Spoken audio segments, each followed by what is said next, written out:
Thank you so much for that introduction. It's wonderful to be here at KET and for the Multimedia Day. The sessions have been phenomenal, and I'm excited to share some things with you about videography and also some tips and tricks for taking pictures and also maybe some curriculum and project ideas. But again, let me know if there are questions along the way, if you have any trouble receiving things that I'm sending as far as sound and links and things like that, and then they'll let me know. But so great to be here. A little bit about me, and also this presentation is going to be available to you. If you go to my website, mrlibrarian.com, there's a links page, and it has links to slides from different presentations I've given over the years. And so you'll see one about videography near the top of that page, and you can view these slides.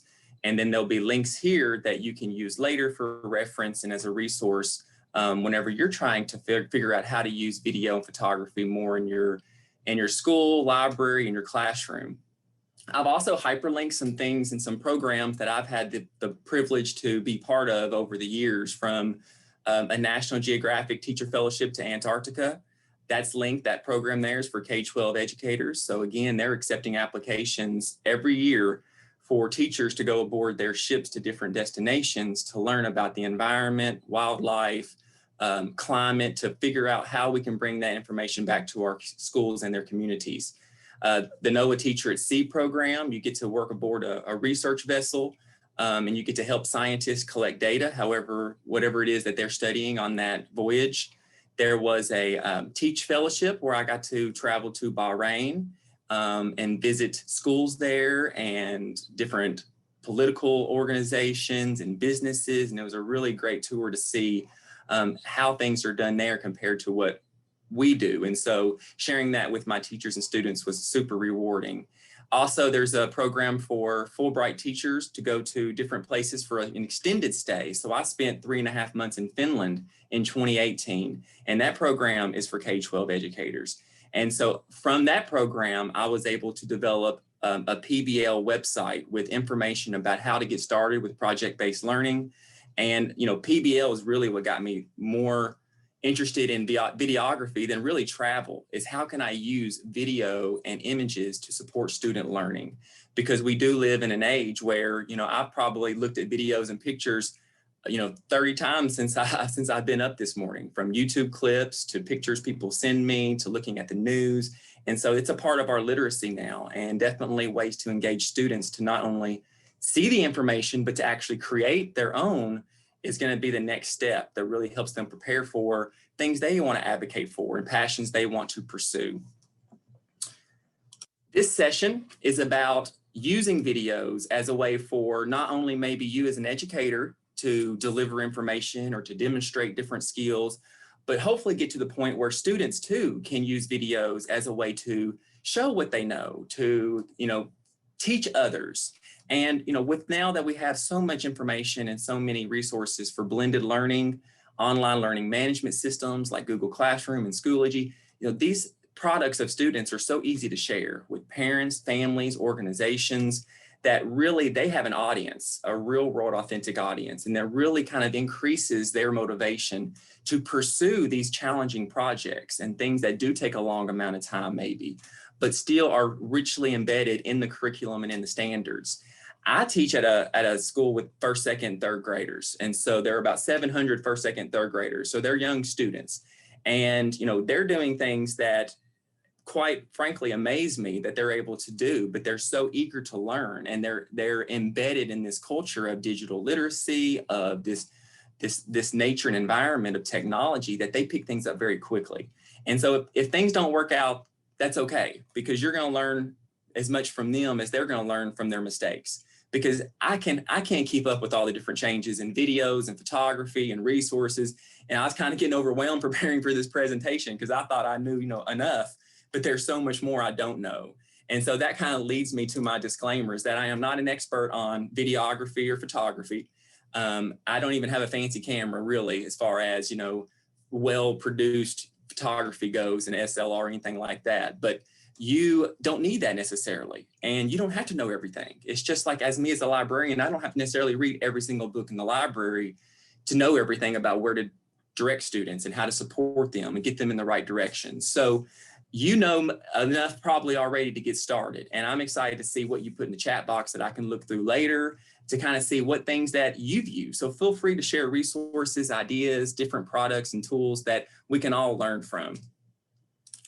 If you would, I'd like for you to, in the chat box, or just think about it, if you saw these 4 images together here, could you say something was in common amongst them? What do all these images have in common? Maybe it's just a one word that you could put, and it could be very on the surface type, similarity between them. Or you might think deeper, like symbolism or a theme. What would you say all of these images have in common? Because they seem quite different when you just see them. But maybe there are some connections we can make amongst these pictures. So think about that just for a second. Also, again, if you just joined us, you can have access to this presentation from mrlibrarian.com. Go to the links page, and that way you'll have these resources hyperlinked for later, because again, we have 50 minutes to go over a lot of information, and so I want to be sure you have this for your reference as you start planning and prepping for the next school year. All right, thank you for bringing in all of your responses to what these images have in common. And there's no right or wrong answer. I love doing this activity with students because it's an open response type activity where there is no right or wrong answer per se. And so students kind of get to, they get the class started with some confidence that they got to share. They're thinking critically, they're listening to others. And then a lot of times I'll use this as a way to segue into the lesson. And so we'd share out, and I appreciate you sharing your answers and thoughts about what these images have in common, from something deep to something surface level. For me, all of these images contents, from the fox, the playground, the egg, the fence, those were all part of our videography process last year. These are images that we actually took at our school. These aren't, these are actually, Creative Commons from Google search images, but these are different topics that you'll see in this presentation that we use to explore through videography. And so you can think of something simple, like how do I use video to explore eggs? Well, I'm going to show you. There's foxes. How are you going to take pictures and videos of foxes? And so I'll show you different things you can do. And so, you can think outside the box. And I'm hoping you'll have a lot of fun with what I'm about to share and thinking about what you can do with your school and students. A picture always reinforces the concept. And thinking about social studies to get started, just to kind of get us thinking about the power of imagery, this photo, this painting, when we had teachers be introduced to the new social studies standards from the state, we looked at this image, and we also let the teachers look at the 4 disciplinary strands that make up the social studies standards, from civics, economics, geography, and history. And without telling the teachers what strand this image best aligns with from the standards, we had them look at the standards and then think about, how could I use this source, this painting, to teach students some of these social studies standards? And so just from this one source, there is a lot happening. There's a lot of information, a lot of history, a lot of storytelling, a lot of things that we still think about today that has a relevant stake. And so here's some teachers' input and some of their feedback. And if you want to see all of their answers for all of the disciplinary strands, you can go to this slideshow and you can click on the link. But I just wanted to share a few. And so when the teachers at our school looked at that image and they looked at their standards for 2nd grade, they started with the civics, and they were giving us all kinds of ideas. They could talk about what's the differences between these 2 groups in the photos. Could we learn more about current day Native American tribes? They're talking about citizenship, we have European settlers, we have Native Americans. What does citizenship mean then compared to now? And what are our responsibilities by being citizens? And so just from this picture, and they did this for every disciplinary strand, they had information and different activities and themes for history, geography, economics, all from one picture. And so if you want to see that, you can always click on the hyperlink. But I thought this was just a really great example of the power of pictures. And so if you think about pictures and how powerful they can be, just think about videography. And this is a quote I was reading about. I was looking at Lonely Planet's best ever video tips to prepare for this presentation. And I really like this quote. It says, "Video is a powerful vehicle for capturing our experiences. It's an assault on the senses. I mean, really it is. The image, the movement, the sound, it all conspires to deliver to the viewer a vivid essence of place and time.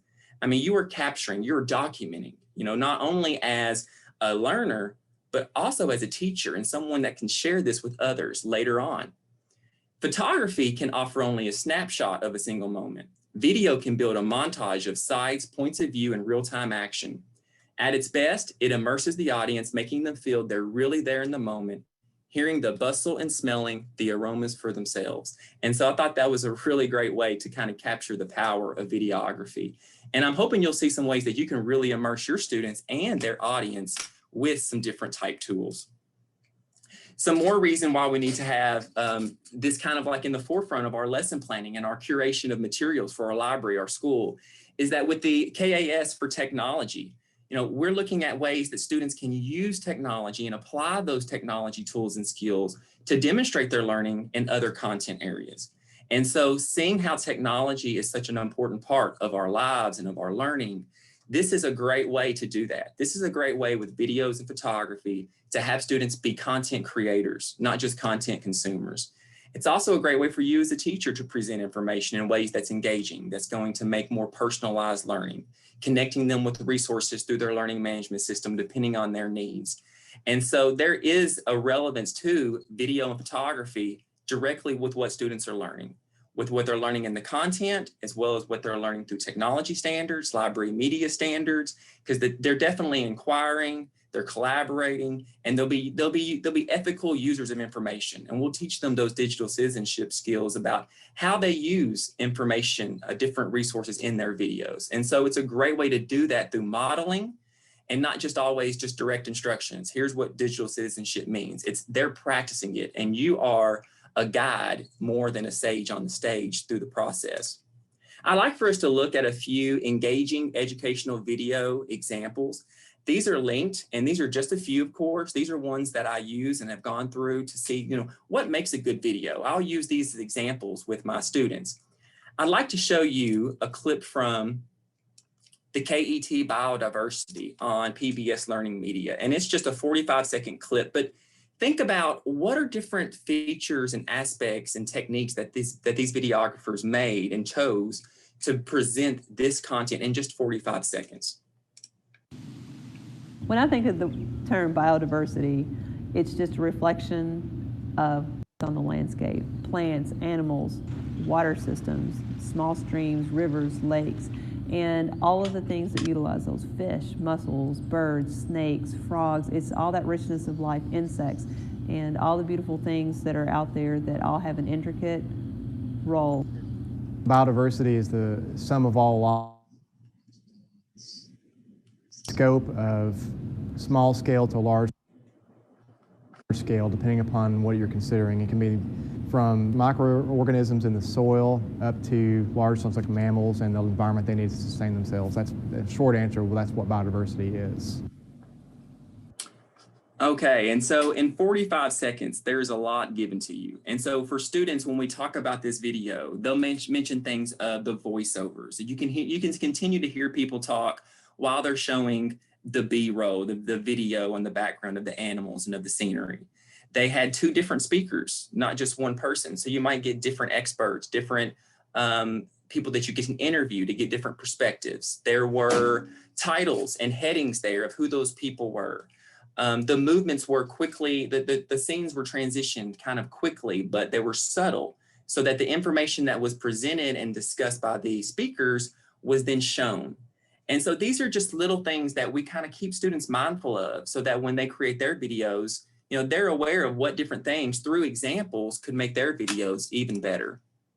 And so again, these are some really great sources that you can view later. So just to get us started, all you need is a phone or a tablet. And so for some things that I like to use off my phone, I presented some tips here. And so in your settings of your phone, when you go to settings and you can search camera in your settings, if you have an iPhone, I took a picture of my phone so I kind of show you some things that I do here with students and on an iPad also, is that I like to shoot in HDR mode. That helps me get more impact with the quality. It makes it possible for the camera to capture details both in the dark and light areas of the photo. So it's a lot of adjustment that's automatic the students might not have to worry about. And so when you're in your settings under camera, you can turn on your smart HDR, and it might already be turned on and activated. I also like to turn on the grid for better composition. And so again, in settings, I turn the grid on, and you can see it in my photo here. You can see the lines, and that helps students learn more about the rule of thirds, about where they position the focus of their topic so they can continue to get the background, the scene. They can tell a bigger story, possibly a larger story, by using that composition lines and kind of focusing. And then they can have great discussions on, you know, what's in this area, in this quadrant. And so you can turn that on for your iPads and your phones if you want students to think about it. Adjusting the exposure. And so it's kind of hard to see on my photo, but one thing I like to do that's real simple is that whenever I may be in a light place in the sun and I want to be a little darker, if I touch the screen when I'm on my camera and I touch it and hold down a little, there's like a sun icon that appears. And I can move my finger down the screen or up the screen. Down makes it darker, up makes it lighter, so that I can already kind of adjust the exposure depending on the lighting right there while I'm taking the picture. And so you can see the sun kind of at the top of my camera there. That's me where I've just pressed it. And so that I can adjust, make it lighter and darker. And students love doing that because they feel like they're really doing some editing right there in real time. And then something else that's simple that we like to use is using the volume button to take photos, especially when students are, you know, quick and they're trying to hold it steady. Using the volume button up or down takes a picture instead of having to press the button. So a lot of times if we're outside and we're taking pictures of the environment, or if we're on the trail outside our playground, it's just little things like that that help make the iPhone really a great camera. Clips is a program that we use on our iPhones, on our iPads, our tablets, that lets you really create and edit videos. And I have the free version, and there's a lot of really great options with just the free version. And I'm able to take video of right there when I'm in the Clips app. So I can hold the button down and I can take video, and I can add pictures from my camera roll. I can add music, and they provide you with some soundtracks. I can add text and headings, and the whole video is edited right there on your device. And so here's an example I made just the other day using Clips.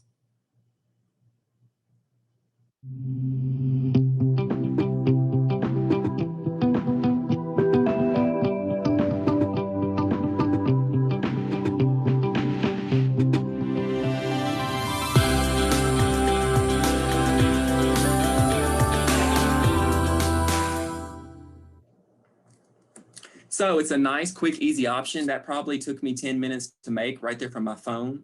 I'd recorded the video of my computer. I had the picture. I created that graphic, and I had it on my camera roll, and I put it into the video.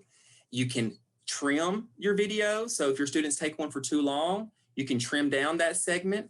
You can add the captions. You can add emojis and all kinds of different things. And it's super easy. And then from there, you can share it.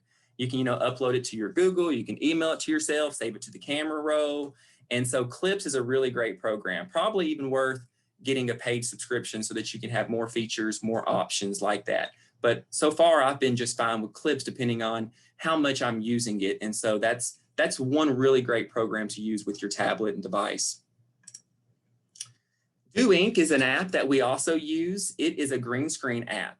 And I paid for the version. It's quite cheap, under $5 to get the app. And so with my iPad, if I'm using the iPad with students, if we're doing student news, if we're doing an STLP video, then we have that paid for app from Do Ink.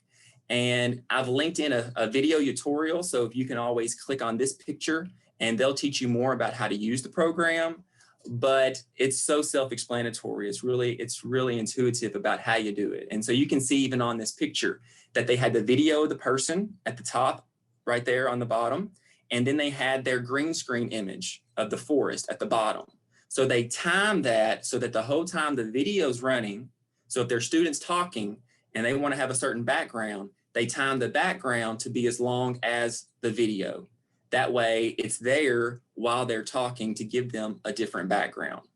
Do Ink has been super easy, and there's so many features. We're able to easily share and upload those. Here is a student example when they were promoting our One School, One Book program.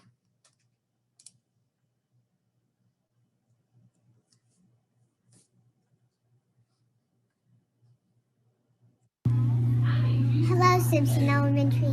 You're in for a treat. We are giving you a preview of a school-wide book we're going to read soon. Stella is just like you, but she is in Chicago, and she is from Mexico. It is hard for her to get great grades. Her mom is full Mexican. She can understand her. She has a great life adventure. She has a bully named Jessica. Stella is 8 years old. She turns 9 years old. Hi, I'm Stella's mom. Stella has lots of problems in the story. Hi, I'm Stella. I have some problems in the story, like speaking English and the bully in my school named Jessica. You will learn more when you read the book about Stella's problems. This is a preview of what happens in the book. Stella, can you come share your report, please? Yes, ma'am.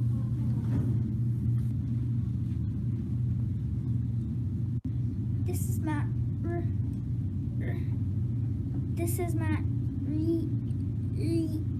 Ha ha ha, she can't even say her report. Jessica, get off the table.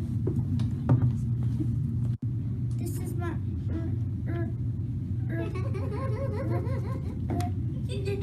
Jessica, quit making fun of Stella. Read the book to find out what happens next. So there we were combining green screen pictures and videos along with students doing recordings. One thing to think about too is whenever I share videos, we have a media release form at our school. I also work with the parents, especially with an STLP project like this. That way they know that they're being shared before we video them. And so that was a short little clip, and it's a great way using this video green screen to get students to have that creativity and think about the production process, because a minute 45-second video probably took us 2 weeks to create. And so they're quite amazed at how much editing is involved. Any questions? You can, the moderator, Ms. Warner, can stop and ask. Or well, that was perfect timing because we just got a question. What did you use to edit this video together? For this video, I edited using, I have a Windows Movie Maker program. I have a Dell, and so I have a Windows Movie Maker. A lot of times, students will also use iMovie app. We have that app, and we also have a Mac in our library. So we like iMovie because it's very easy. And Video is another one. And I'll talk about editing a little bit later, some programs. And also you can edit videos, and I'll show you later, right on the YouTube channel. And so I can show you those things to do also. That's great, Sam. One more question. What is the link to your slide deck? MrLibrarian.com. Okay. And then go to links. Okay, thank you. Thank you. And so looking at some of the tools and accessories that students have helped me in the library to develop in some of these presentations is we have a double-sided green screen and blue screen. And I've linked these here. So, and they might not always be linked to the ones I got per se, but it's an example if you're looking to purchase one, or you might have a certain vendor. So it's just something to kind of let you look at the features. But a lot of these are probably on your vendors list. Instead of going through Amazon, you might, to use your school supply money and your PTO support. But, this is our green screen all collapsed. And so it's super easy to transport. And it's big enough, as you saw, where I could have two speakers, and they fit the screen just fine. And that way I can move this around. It's not always permanent somewhere in the library. And so I really love our collapsible green screen, blue screen. Having an iPad or an iPod or an iPhone tripod, just this little simple tiny one is so great. I keep this in my backpack at all times. If no matter where I am, it's amazing how often I have used this. I just put my phone, it claps in there, and I have a little tripod. Students use this all the time, and it's tiny. It's always in my backpack. I have a larger, it's not in here, it's in the other room. I have a larger one for the iPod, or excuse me, iPad, yeah, the tablet. And so I linked those in there, a mini one and a floor standing for your tablet. And then you heard a lot of background noise. You know, audio is something I'll never get. I mean, and I've tried to figure out audio, and it's just when lots of things are happening in your school building, there's probably going to be background noise. But when we use this iRig mic, which you just plug it in to the auxiliary of your device, and it is hardwired though, so you have a certain distance. And then students or teachers, you know, if they're doing a performance or something, or reading something or giving announcements, you know, they're more clear there because they have the mic on them. And so I've linked an example of something like that you can consider or look for different options. But there's a really great video, and I'm not going to watch it just for time's sake, that I've linked here where it says audio from KET. And it's just a little minute clip that got me thinking about, you know, try to get the audio right when you're doing the filming. You know, don't think, oh, I can just fix it later on when I'm editing it, or I can increase the volume on the editing program. Well, you might have to wait the next day to do it if it's too noisy. You might have to wait till an after school, you know, program, you know, where you're working with the students then. So thinking about getting audio right during the filming will make your life a lot easier later on. And a lot of times timing doesn't work that way, but I'm trying to be mindful of that because you definitely want your students to be heard, especially younger students who are oftentimes, you know, it's hard for them to project their voice. Talking about books as well. Yes. I'm so sorry. We do have another question. Do you use lighting for green screen? I had the lighting, but I found that I didn't need it for what we were doing. Like there was no lighting used for those examples there. I basically just go where it's well lit in the library, and that way we kind of just find it where it's just right. But I did purchase a kit that did have lighting, and you know, they had the stands and everything, but it wasn't necessary for us. It could be for you though, depending on your environment. So talking about Chromebooks, one thing I love about Chromebooks, and let me show you, this is from 1906. This is like one of the very first, and this is from the Library of Congress, one of the first surviving American animated films. And I'm gonna show you 50 seconds. From the Library of Congress in Washington, D.C.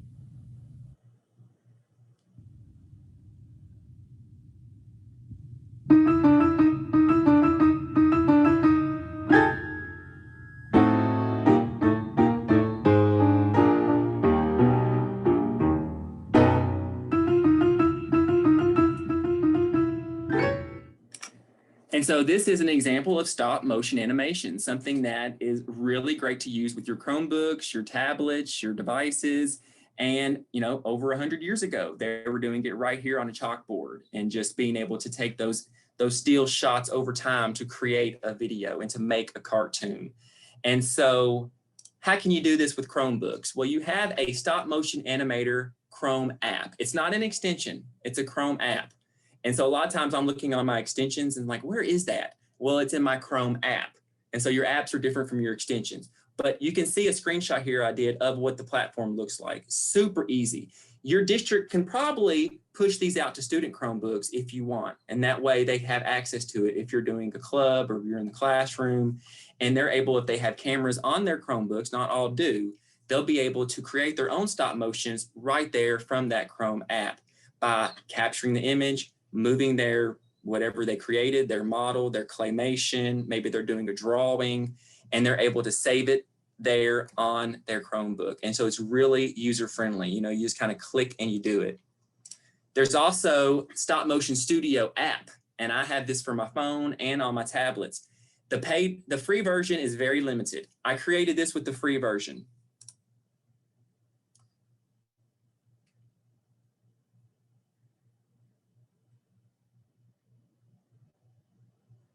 Okay, so there's my 7-second clip. My wife helped me. It took us about 40 minutes, but you know, I made up for later. I had to cook dinner and everything. But we had that video, and I used the stop motion iPad app. It's a great program. It's super easy. And again, you got to be steady. So why I needed my wife's help was because I wanted to keep this super steady. So I'm always looking at the board, the same vantage point, and she would make little marks to make the K, the E, the T. It didn't take that long. It was actually fun. And so we put it together using the app, and I was able to share and link it. But you can't do much with the free version. I'm thinking about getting the paid version, because for $4.99, you can import images, you can do sound effects, you can have movie effects, transitions, you can add titles and credits. So for $5, I think that's a pretty good investment, because you saw how that's pretty neat and something students can do quickly. You know, they can make stop motion with a pencil and a paper, or they can create models. You could work with the art teacher. And so that's an app that I want you to know about for stop motion. Thinking about, and if we had time, I would ask you, or you could put down your answer, is look at the photo in this frame here, and where was this picture taken? Where do you think this picture was taken? Austria, Florida, Germany, or Alaska? You could type your answer, you could think about it in your head. Are there any answers coming in?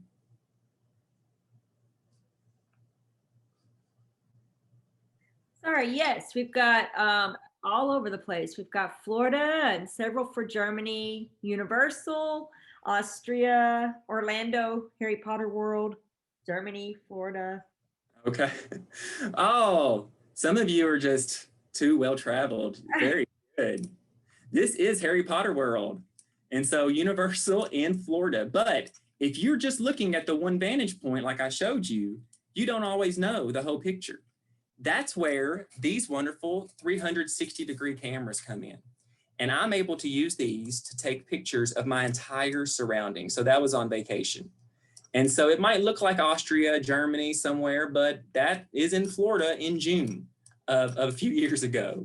And so let's talk about 360-degree images. This is a camera that I have for my school library. It is a Ricoh Theta. You can find these on their website. You can find them from other places.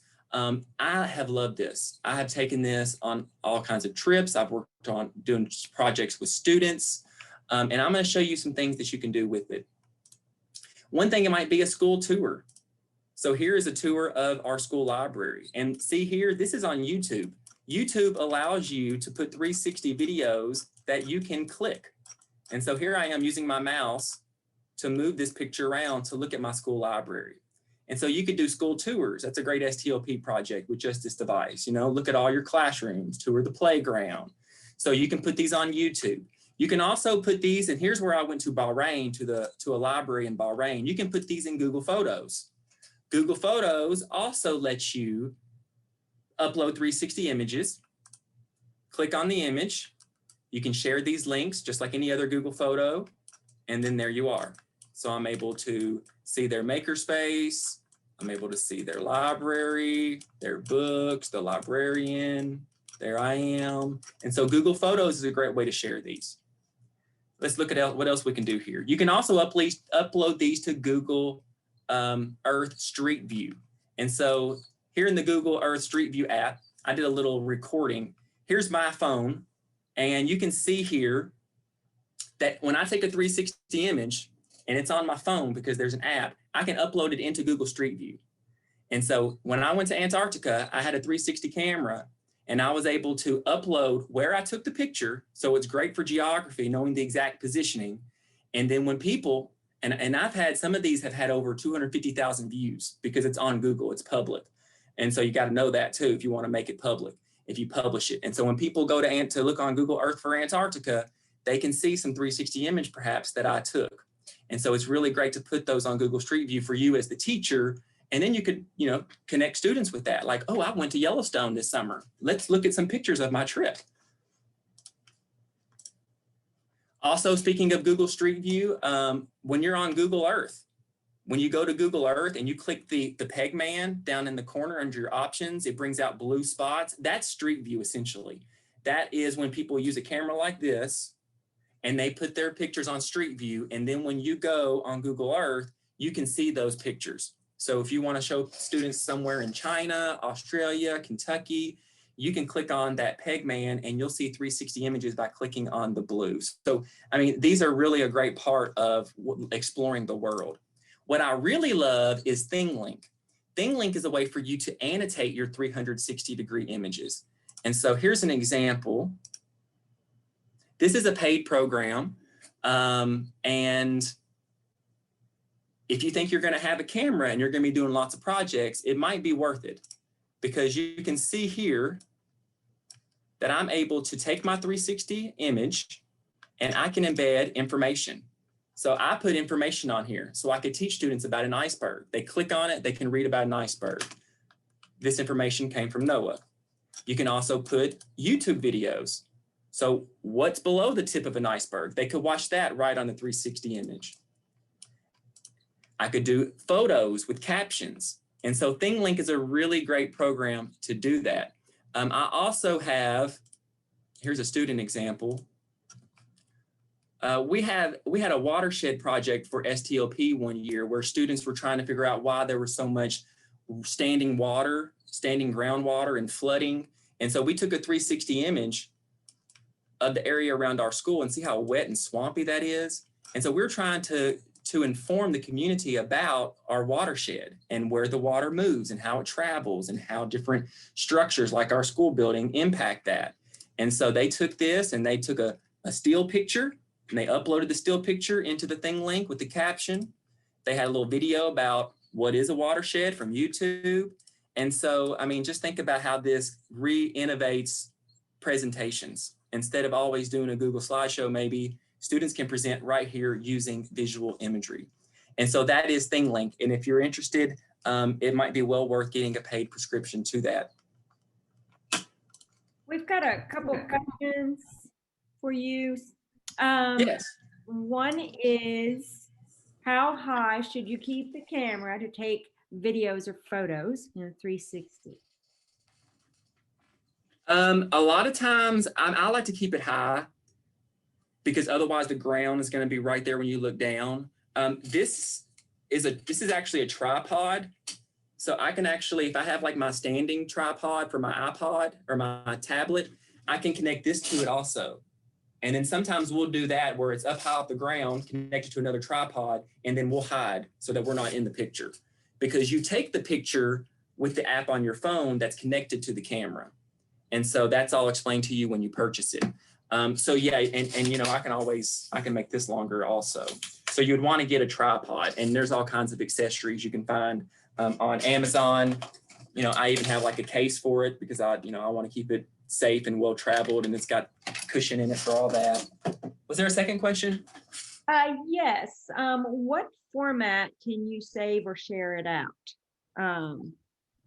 The 360s? Yes. When you're using this ThingLink? Yeah, if I'm using ThingLink, I can embed it into it. It gives you an embed code for a Google site. It gives you a link. So I could put the link anywhere. I could share it on Twitter. I could send it in the parent newsletter. Just like with Google Photos, I can share that Google Photo link with anyone. And you also get access to the Theta Rico, like I'll show you here. Like this is actually my account. It's like all my photos are uploaded to my Rico Theta program. And so I'm not on right now to show you. Oh, here you go. Yeah. So you can see all my photos. So like, here's one of my photos, you know, here's Sam Northern. So like, it's pretty nice that I can have all my 360 photos like in a library. But there's so many ways to share, like I was saying, with Google Street View, Google Photos, and then ThingLink lets you annotate so that you can do virtual type learning experiences. I know I talk about 360 cameras all day. They probably need a session just on that, but you know that it's really fascinating. Next, I want to talk about motion activated devices. You know, I have a Nest camera in my home. You may, they're quite popular. I never really thought about using these in the educational type setting though before, until a teacher wanted to capture their eggs being incubated and wanted to really capture the process of them hatching, because a lot of times they'll hatch when you're not there, of course, you know, so Sunday or Saturday or late at night. So we purchased an indoor Wi-Fi camera. This is about $40, I think. I'm sure there's ones that are better with more features, but with this camera, we were able to position it on the eggs so that we could capture them when that hatching occurred. And so here is a clip of the process.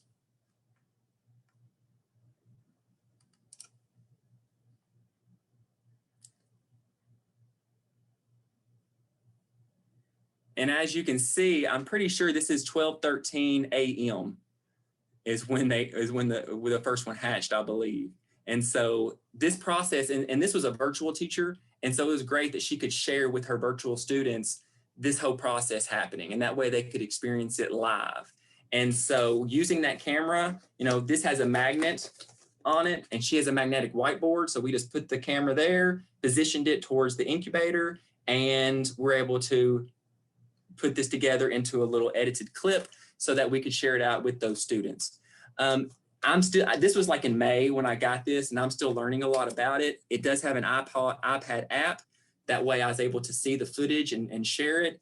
But also, you kind of have to know when things happen. Like I had to go back to the date and around the time to find when it hatched. I didn't know exactly, like it didn't give me an indication, because just like with everything, just like with Nest cameras, they want you to pay for it to have all those features. And so I haven't paid for any features yet, but it did the job here where we at least got video footage of the first hatchings, and I was able to find where it happened, and I was able to put that into a little video together. And so there's all kinds of cool ways to do this. It's kind of similar to using a trail camera. And so our school got a trail camera last year, and we used a trail camera because we have a pretty heavily wooded area behind our school building. And so we took students out there to secure the trail camera around different trees and posts. There's our principal there helping us. He loved doing it. He would, a lot of days over fall break and things, he would help put it out and retrieve it. And we would take the footage, and students would go through it to find out, what did we see that night or that week? And there are students pointing, and that's actually a bobcat. And we're the Simpson County Wildcats. And so we got to talk a lot about who our mascot is. Our mascot is a bobcat. That's a wildcat. And so we saw a wildcat on 2 different occasions. This led to some really cool videos from students. I have 8 minutes left, so I'm not going to show a lot of these, but students got to practice taking that footage of an animal, and they made like little mystery videos, like, what type of animal do you think this is? And so they got their little heading, they saw where the footage was taken. And so here you can see, and they kept giving them clues. They would say, this animal has a mask, but it's not the kind you wear on your face. And so they got to type, little clues like that and all kinds of things. And that was all put on our TrailCam Google site. And our plan for next year, this school year, is we want to make digital markers along with that path. It's a cross-country path around our school property. We want to do like QR codes of some kind that are, well developed and will sustain the elements outside, where somebody can walk by and can scan, and it'll take them information about, did you know that right here, there was a bobcat here on this date? And here's some facts about bobcats. That way we learn more about our environment and our local biodiversity, and hopefully we'll be more interested in preserving and protecting our landscapes that way. And so that's our next step, is to create like a digital tour using this footage. We also use drone footage to let students kind of experience and explore our environment. Like, okay, why are animals here? Why do animals want to come behind our school playground? And so we got some footage. We had a drone, and we had teachers who would help us. Students were there. I've also put in some information about using drones, about if you need to register it or not, depending on the weight and size.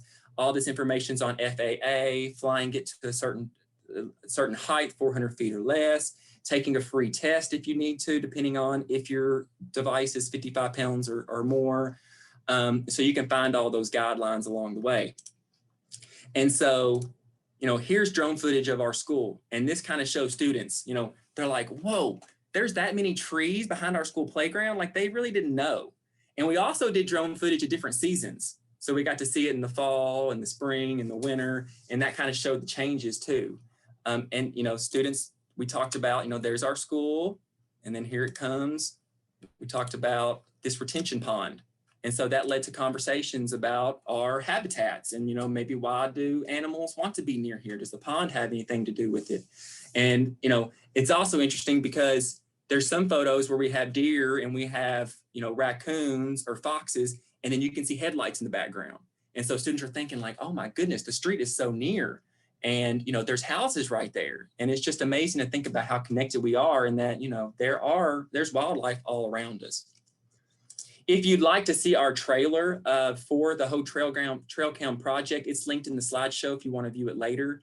The STLP created this. They used sound, they used drone footage, they used TrailCam footage, and they put that all together into a trailer that you can view when you have time.